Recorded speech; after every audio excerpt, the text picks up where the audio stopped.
सभी को praise the Lord. और मैं अपने आप को आपके बीच में पा करके ईश्वर को बहुत धन्यवाद देती हूँ। मैं धन्यवादित हूँ आप जैसी खूबसूरत महिलाओं के बीच में प्रभु ने मुझे भेजा। बड़ी हसरत थी मेरी कि जब मेरा बेटा प्रचार करता था और तब राव मैडम उनको हमेशा बुलाती थी, तब बड़ी हसरत भरी निगाहों से मैं हमेशा देखा करती थी। और उसका जब तक कि कार्यक्रम समाप्त नहीं हो पाता तब तक मैं वहाँ बैठी रहती और इंतज़ार करती कि मेरा बेटा कैसे बोलेगा। सच में आज I am so happy to be with you people, the beautiful ladies of Nagpur. I appreciate you all, especially the Madam Rao.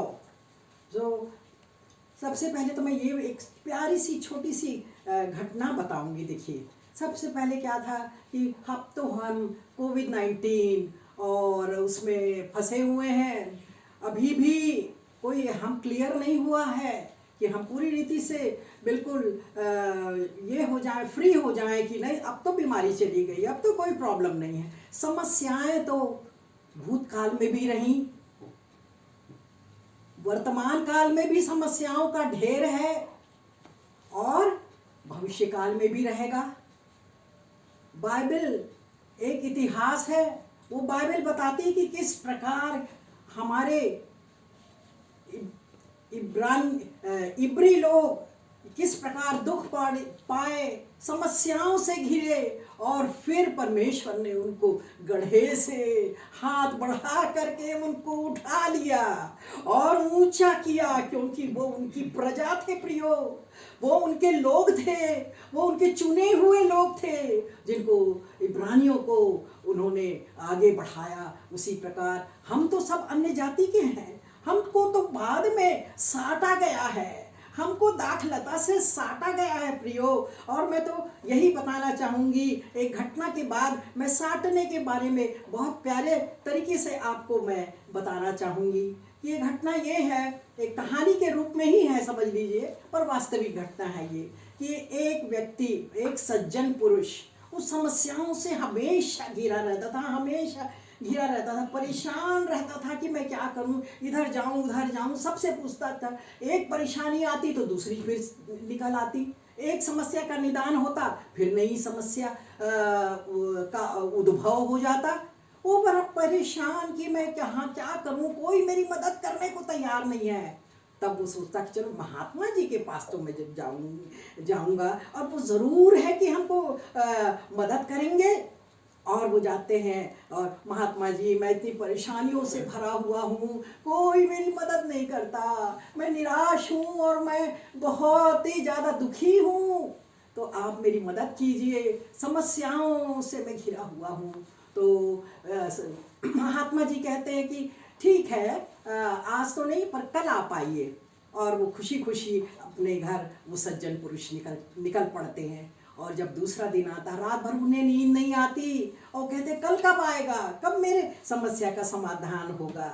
और वो दूसरे दिन जब जाते हैं महात्मा के पास, तो महात्मा जी कहते हैं कि भाई मेरे पास तो 16 कैमल हैं, ऊँट हैं, और उसका रखवाला, उसको देखने करने के लिए केयर टेकर जो है वो बीमार पड़ा हुआ है, तो आप मेरी मदद कर सकते हैं क्या।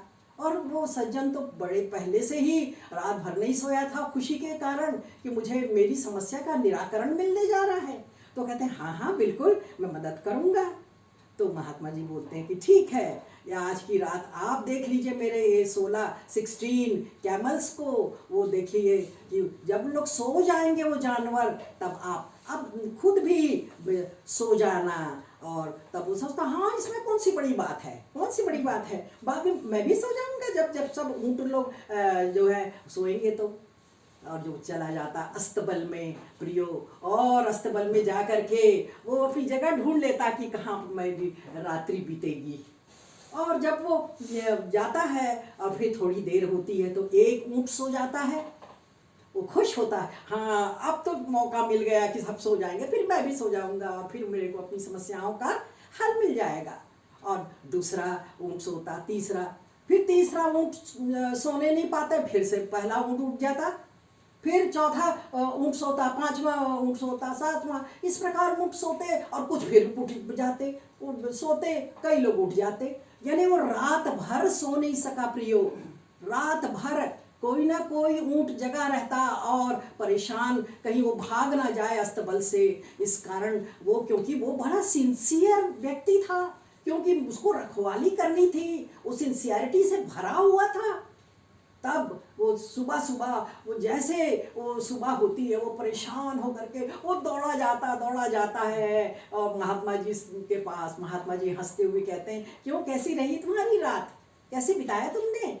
तो कहे, अरे महात्मा जी क्या बोल रहे हैं आप, मैं तो रात भर जगा रहा, एक सोता तो दूसरा उठता, दूसरा सोता तो तीसरा उठता। तब बोले, यही तुम्हारे समस्या का निदान है। जिंदगी में कोई ऐसा नहीं है जिसको कोई भी समस्या ना हो। एक समस्या आपकी आती है, आप प्रार्थना करते हैं, आप गुहार लगाते परमेश्वर से, और सच में परमेश्वर हमको उससे निजात दिलाता है प्रियो, और उसके बाद फिर से दूसरी संकट शुरू हो जाती है। तो वैसा ही तो जीवन है, ये जीवन उसी से भरा हुआ है। सबोपदेशक क्या कहता है कि कभी दुख आएगा, कभी सुख आएगा, कभी खुशी का दिन रहेगा, कभी रोने का दिन होगा, और कभी बनाने का दिन है, कभी ढा देने का दिन है, कभी किसी के प्यार मोहब्बत में पड़ने का समय है, कभी उससे नफरत करने का समय है। मतलब हमारी समस्याओं का हल नहीं निकल सकता, क्योंकि ये जीवन ऐसे ही है प्रियो। और उसके लिए एक ही उपाय है, और वो है यीशु मसीह। वो यीशु मसीह जिसमें अगर हम साटे गए हैं, देखिए साटे गए का मतलब क्या होता है कि हम लोग तो जंगली पौधे हैं, और जंगली पौधे जो है वो असली पौधे से उसको चिपकाया जाता है। यहाँ पर देखिए, मैं आपको बताना चाहूंगी कि ये पौधा, ये दाखलता, यीशु क्या कहते हैं, मैं सच्ची दाखलता हूँ, और उसकी डालियाँ जो होती हैं, ये डालियाँ साटी जाती है। मतलब इसका क्यूटिकल और इसका क्यूटिकल ये बांध दिया जाता है प्रियो। इस प्रकार देखिए, यहाँ आप देखते हैं कि बांध दिए, इसका क्यूटिकल निकाल के, छिलका निकाल के, और दोनों को साटा जाता है, और साटने से ये नीचे का जो जड़ है, इस जड़ से न्यूट्रिशन जाता है, पानी जाता है, और सारे न्यूट्रिशन मिनरल्स जाते हैं। तो ये दाखलता जो है वो है यीशु। सच्ची दाखलता मैं हूँ, और मेरी डालियाँ जब मुझ में बनी रहती हैं तब तो वो बिल्कुल स्वस्थ रहती हैं, और जैसे ही वो डालियाँ अलग हो जाती हैं, मुरझा जाती हैं, तो वो डालियाँ सूख जाती हैं, अलग हो जाती हैं, और उनका जो मुख्य दाखलता से संपर्क टूट जाता है।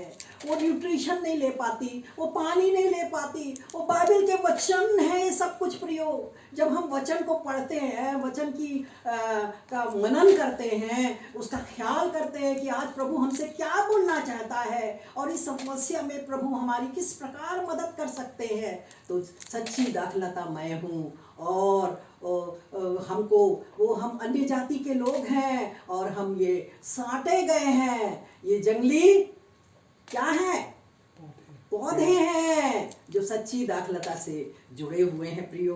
तो ये मैं जड़ आपको दिखाती हूँ, जड़ से जुड़े रहना है। जड़ से आपको क्या मिलता है, उस पौधे को पानी और न्यूट्रिशन मिलता रहता है। जब ये शाखा जब यहाँ से अलग हो जाती है, साटे जा गए हैं, इसको ग्राफ्टिंग भी करते हैं। आजकल तो बहुत ही टेक्नोलॉजी डेवलप हो गई है प्रियो, कि एक ही पेड़ में सब तरह के फल पैदा हो जाते हैं। तो उसी के समान सोचिए कि जो मदर प्लांट है वो हमारा यीशु मसीह है। अगर हम मदर प्लांट से जुड़े रहेंगे और उसके वचनों से आप्लावित रहते रहेंगे, उनके वचनों से हम नहाते रहेंगे, तो प्रियो हम कभी भी समस्या हम पर हावी नहीं हो सकती। समस्याएं तो आएंगी, जैसे उस सज्जन पुरुष को पता चला कि सब समस्या तो आती रहेंगी, मगर सब के लिए, निदान के लिए हमारा प्यारा यीशु मसीह है। इस घटना से प्रियो हम तो यही कहेंगे कि हम सच्चे दाखलता से हम जुड़े रहें जीवन भर। जहाँ इससे अलग हुए, वचन से हम अलग हुए, तो हम प्रभु से दूर हो जाएंगे।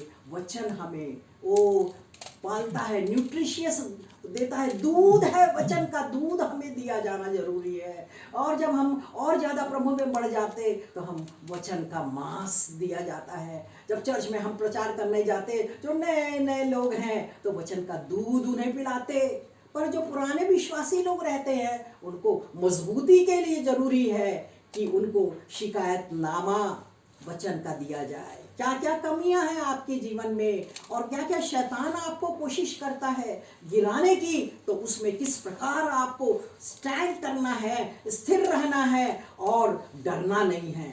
क्योंकि प्रभु के लोग डरपोक नहीं होते प्रियो, वो हर मुसीबत का सामना करते हैं। कोई भी मुसीबत आ जाए वो कभी सामना करने से डरेंगे नहीं, क्योंकि वचन कहता है कि नहीं आ रहा है, कि वचन कहता है कि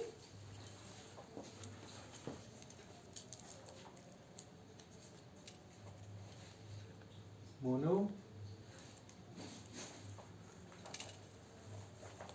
बोलो, बंद कर दो।